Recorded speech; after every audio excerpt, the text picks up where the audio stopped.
Welcome back to Paranormal Perspective. I'm John Lordan, and joining me as always is Christy Arnhart. Christy Arnhart. I am really looking forward to it. I've only seen pictures. I don't get the cases in advance, but I'm really looking forward to this one because these pictures are pretty cool. Christy, what is the question that we're going to be putting to the live audience today? Are fairies real? Are fairies. Now, do I need to spell it F-A-E-R-I-E? F-A-I-R-I-E-S. Well, it depends. It depends on if I'm talking about, because we have a viewer, Eerie Fairy. Yes, and it gets spelled different ways. Yeah, and I do see it with an E sometimes. Okay, so are fairies real? Yes or no? We'll put that to the audience kind of in the middle of your presentation, but go ahead and take it away. Let's learn about this. Okay. Well, today's is simple. We've all heard about fairies. I grew up wondering if fairies were in my yard, and if I could look close enough, could I find them? They turn up everywhere in European folklore, from the Celts, the Germanic tribes, French, Slavic, so many that have different mythologies on fairies. Sometimes they're described as people like we are, but with, of course, the pointed ears, because that's what gives it away. Isn't that a Vulcan? I'm not getting that right? Not this time. Okay. Not this time, no. It's a fairy this time. But they're always incredibly beautiful. They always have magic, whether they're one of the little fairies that flies around like a little bug or what have you. This is actually a picture of a flower fairy, because they can appear anywhere in nature. You have all kinds of different fairies. You've even got things like banshees are considered to be fairies. They're all part of that grouping. Brownies, pixies, all kinds of stuff like that are considered to be part of the fairy. They're under the fairy umbrella, I guess you could say. Okay. So regardless of how you look at this, the belief is that they live with us, but it's just outside of our reality. It's like they can slip through the veil back and forth from their land to ours. And, sometimes you'll find them living in piles of rocks. Sometimes you'll find them living in the forest, in trees. I've always heard that you can get there by walking into mists on special nights, that you can find fairy by going into circles of mushrooms, that those work as portals. And depending on what, culture you're looking at, it's going to be a little bit different, especially because there's no one story that encompasses how fairies were created. They all seem to be a little bit different. Okay.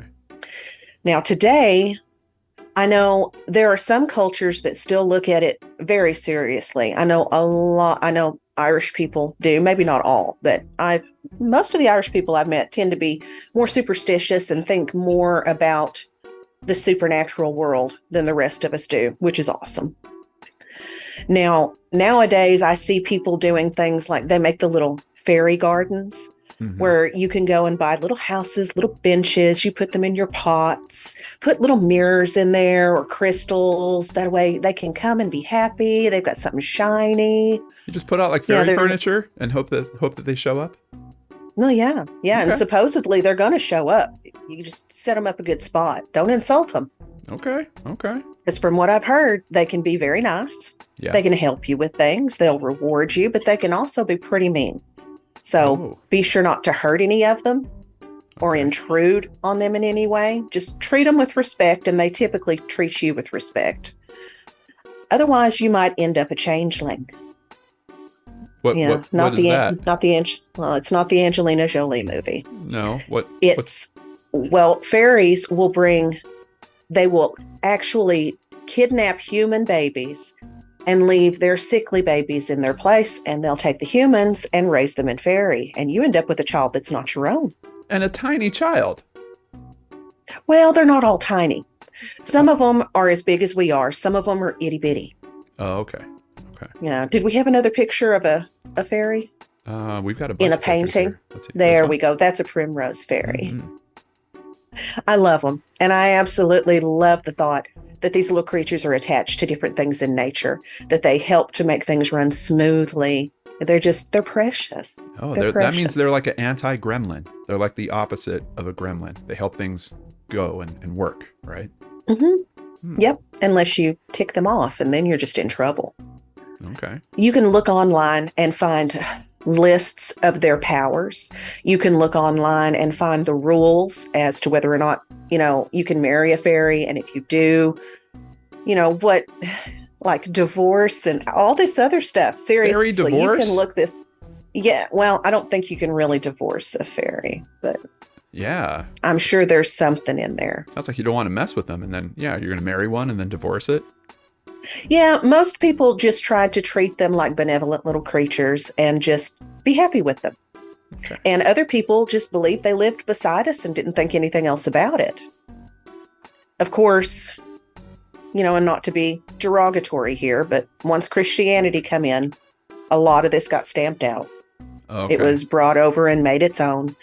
But nowadays, the original beliefs are starting to make, a resurgence. And it might be because of the internet.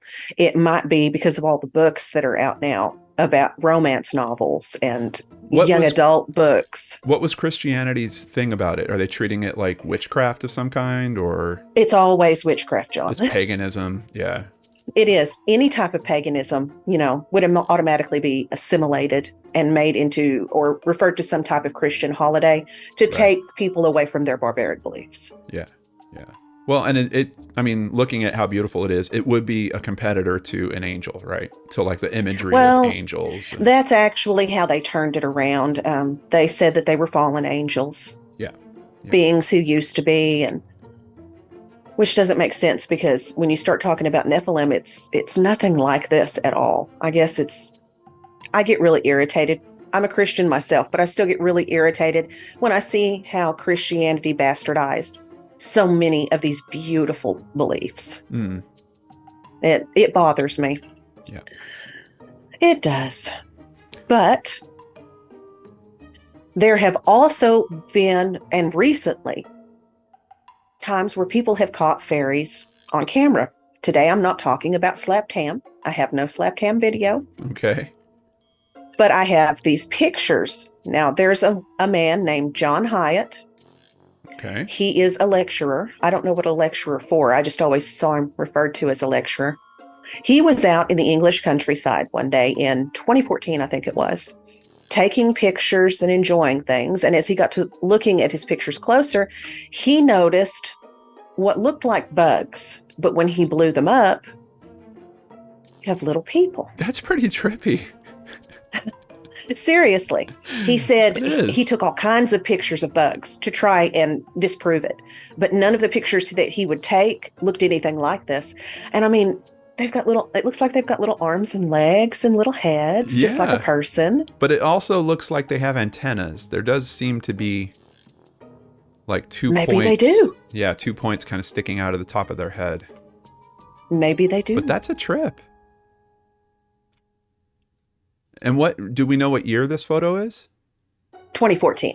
2014? I mean, you certainly have the technology to fake something then, but I'm not getting the sense that this is like a digital. I think it's so cute. Fake out. Yeah. I want so badly for little swarms of these guys to be around everywhere. He said that when he watched them, they were just dancing around in the sunlight. They just seemed to be enjoying themselves. And did we have another one? Yeah. Oh, yeah, and look, these ones over here on the left, it looks like they're dancing together. These are pretty cool. Now, these on the lower right of this picture, like that looks like it could be an insect of some kind. It seems to be that there's an angle. But I guess if they were fairies that were flying forward or flying towards the camera, then that would be what they look like too. It is interesting to me that in all these shots, like their arms and their legs are like almost in the same position. Like do fairies not have elbows? Did you run into any information about fairies not having elbows? No, as far as I know, they still have elbows. Okay. Yeah, they still have them. Because these guys, pretty much all of them, their arms are dead straight. Well, yeah, but that doesn't mean they don't have joints. Yeah. It's just interesting. Like, how many times have you been somewhere where you've seen people and no one has their arms bent? Like a group of people. Like if you were, how many are here? 1, 2, 3, 4, 5, 6, 7, 8, 9, 10, 11. You know, if you find a dozen people, someone's going to have their arms bent. Well, yeah. Just thinking. The odds. That's true. That's a good point. Okay. There have also, of course, been hoaxes. Yeah. There's always hoaxes. The biggest hoax that we have is the Cottingley fairies. And I think the first 2 pictures of those were taken in 1917. And that was in Cottingley near Bradford in England. Okay. 2 young cousins, Elise Wright and Frances Griffiths, said they went out into the woods one day taking pictures and they found fairies that danced around and took pictures with them. Everybody believed this. Sir Arthur Conan Doyle latched onto it. Really? Yeah. He was a big spiritualist, and he tended to always jump into these things. He loved photos. He loved fairies. They gave him what he wanted. He was writing a 1920 Christmas edition for the Strand magazine on fairies. So when this came out, it just, it was like all his prayers had been answered there. Do we know, like, are these paper dolls? Yes. They are. What they did, if I'm remembering right, what they did was they drew them on paper and cut them out. Oh, okay. So they're homemade, like homemade paper dolls. Mm-hmm. Wow. Yeah, the girls did that. And for decades, they went on with this. You know, they had exhibitions, they talked, and finally in the 1980s, they started to admit that, you know, hey, we rigged this, we made these fairies, it's not real. But one of the cousins swears, and see, he looks different. Yeah, this one does look different. Yeah. He looks like a little gremlin but fairy. Really artistic. Like, I love the... Yeah, he looks they did like an excellent job. Almost like a vaudevillian villain, like the way he's stepping, and Well, one of the cousins swears, even after admitting, you know, how they had faked the others, she swears that the 5th photo was absolutely real. Now, I don't know which photo's the 5th photo. I kept trying to find it, and I never could. Oh, you know. Yeah, because I'm only seeing 4 here. Yeah. The only other photo that I saw was a picture of bushes, and honestly, I couldn't see anything in that. And if that was the one that they said was the real picture, I don't know what I'm looking at there. Yeah. But yeah, they did an incredible job doing this, didn't they? Yeah, absolutely. But even still, it didn't deter people. You know, a lot of people still believe in fairies. And I've always wanted to. I mean... Well, this is interesting because right now, the poll, it's one of the closest polls we've had so far. 46% believe that fairies are real. 54% are saying no. If anyone out there hasn't voted yet, I found the 5th photo that Christy's talking about. So this might be the deciding factor. If you guys believe in this 5th photo, hit that yes button and let's see her win this episode. Are you ready? I'm ready. Yeah, show them. There we go. The 5th photo has been found. That is perfect. That is perfect.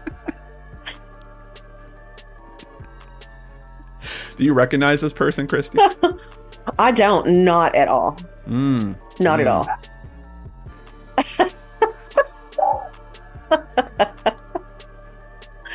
That's awesome. Are you happy with that?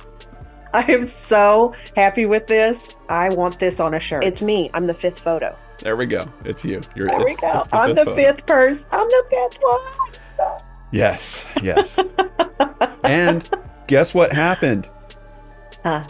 Are fairies real? We're closing the poll at 52% of the audience saying yes. Christy, you have won the episode thanks to the 5th photo. The realism. That's right. Can't and deny yes, it. Naders should get 2 votes because they're Irish. Paranormal confirmed. Sweet. It's a video we don't get to run often, but paranormal confirmed thanks to the fifth photo. Awesome. Awesome job. Honestly, I love the art. You can tell that people really have a passion for it. I even love the 2014 stuff. Like it's just fun. But outside of that, the audience is legitimately split. Like, you know, take away the fudge factor or whatever. They were about 50-50 on fairies in general. So you can tell this is something that really does mean a lot to people and that is real. So I'm so glad because they're joyful creatures. You know, they're not scary or dark, you know, or at least not usually. Yeah. I just think it's precious. And to think that those type of elementals are all around us, just pushing things here and there, just we're not seeing it. I think it's precious. I did, though, have to like knock out 90% of the pictures that I did look at because it's like every dude out there decided to draw his version of the sexy woman fairy, and that's like 90% of all that you can find. Oh, no way. I'm so surprised. It's like, my dress just barely covers. Yeah. That's I was like, that's unfortunate. I'm not putting those up there. Yeah. Well, you guys might have noticed over the episodes, we keep trying different catchphrases. I've got a new one for today. We'll see if it sticks. Join us again next week for another episode of Paranormal Perspective, where Christy brings the proof and John brings the goof. We'll catch you next time. Is that one okay? I like that. I like that one too. Yeah.